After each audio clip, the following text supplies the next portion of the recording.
It is time for another theme park coasting top 10 video where we count down the top 10 rides and attractions at theme parks all around the world. So join me today as we count down the top 10 rides at Busch Gardens Tampa Bay.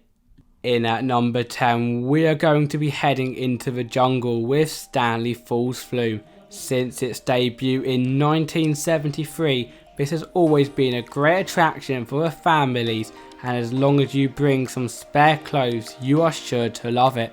You board your log and experience many twists and turns before diving towards a final 40 feet splashdown, where if you are from my home country of the UK you would be running away from this ride, but in the sunshine state of Florida I would highly recommend a ride on this attraction.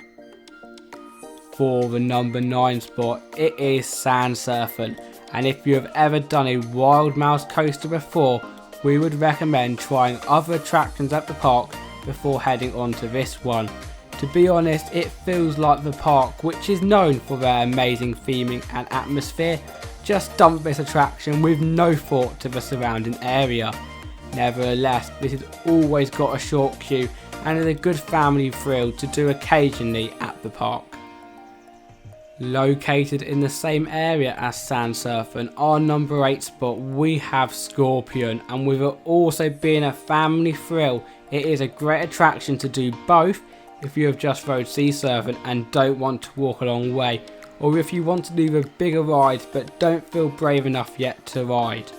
There is a total of one loop, and with it reaching speeds of only 40 miles per hour, it is not too intense. However, it is worth saying that this ride was created in 1980 and therefore it is definitely rougher than some of the newer attractions.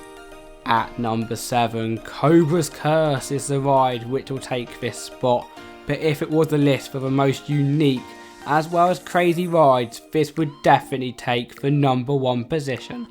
So you may be wondering, what is so good about this ride, Tom? And it is not the speed, however the fact that on this attraction you head round a very smooth and exhilarating layout featuring an elevator lift.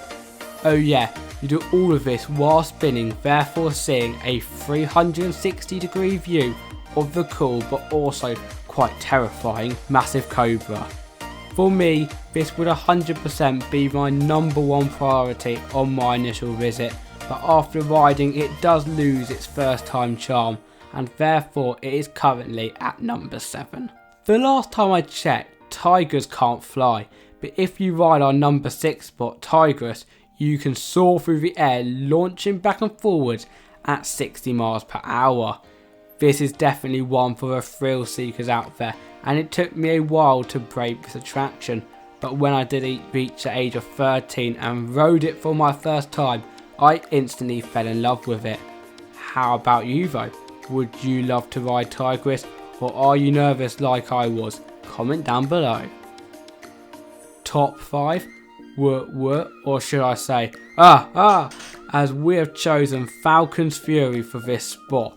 For anyone who is watching this video and is scared of heights, I would definitely skip to number 4. Once boarded, your gondola will rise you 300 feet into the air. So you may be thinking right now, well, I just won't look down, right? Wrong, as once you get to the top, your seat pivots 90 degrees, making you, whether you like it or not, face directly down before your plummet of 300 feet.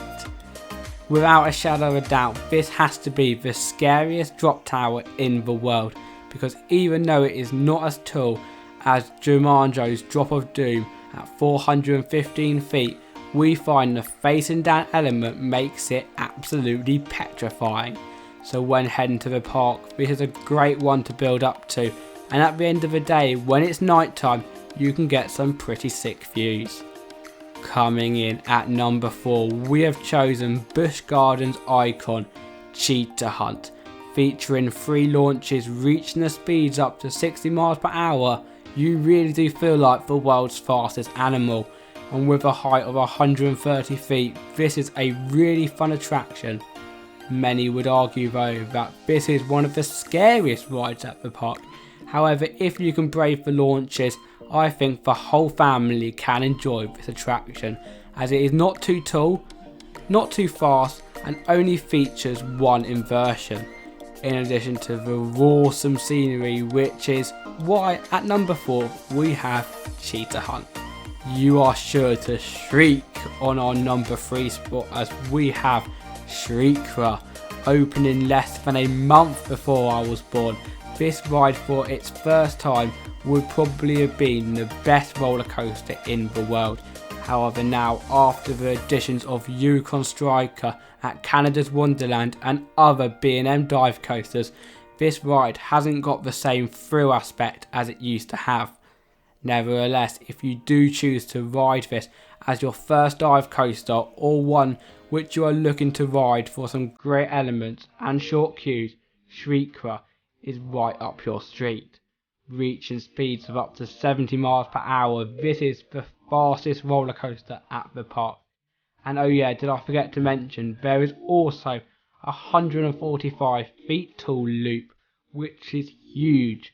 My favourite aspects of the ride though is the splashdown effect and the tunnels, as it makes the experience a lot more fun than SandSerpent, which is built on a car park. Between number 2 and number 1 it was very hard, but taking the number 2 position, it is kumba, which in African Congo language means roar. Located obviously in the Congo section of the park, this is one which I would recommend heading to first, because firstly it is a very popular ride which occasionally reaches few hour queues in the middle of the day, but also it is completely the other side of the park and the entrance of course, therefore people would not think to go here first. In terms of a ride itself though, it does not disappoint, even though it being quite old. There are 7 inversions, 3,978 feet of track, and a max speed of 60 miles per hour. It really roars around the track. Here we are at the number 1 spot, and the ride that is taking this spot is Montu, the park's B&M inverted roller coaster. Themed around an Egyptian ruins, you race round the track through many tunnels, extreme twists and turns, which will surely take your breath away. Like kumba, this also features 7 loops, in addition to it also being a B&M, so it was definitely a close one between these positions. The reason why this ride prevails though is due to it all being done with your leg dangling, which makes the experience more intense, and personally I prefer the Egyptian theming. Now of course, when Iron Gwazi comes in March 2022, this ride is very highly likely to be at number 2, but for our top 10 list of 2021, Montu takes our top position. That is it from our top 10 video today. Obviously you all have your own opinions and we would love to see them in the comment section below. Also, if you enjoyed the video, at the top we have got 2 videos that we know you will love, and at the bottom there is our Patreon page as well as a subscribe button. But with all that said, there is only one thing left to say. My name is Derrick from Theme Park Coasting, and I will see you for the next video. Goodbye.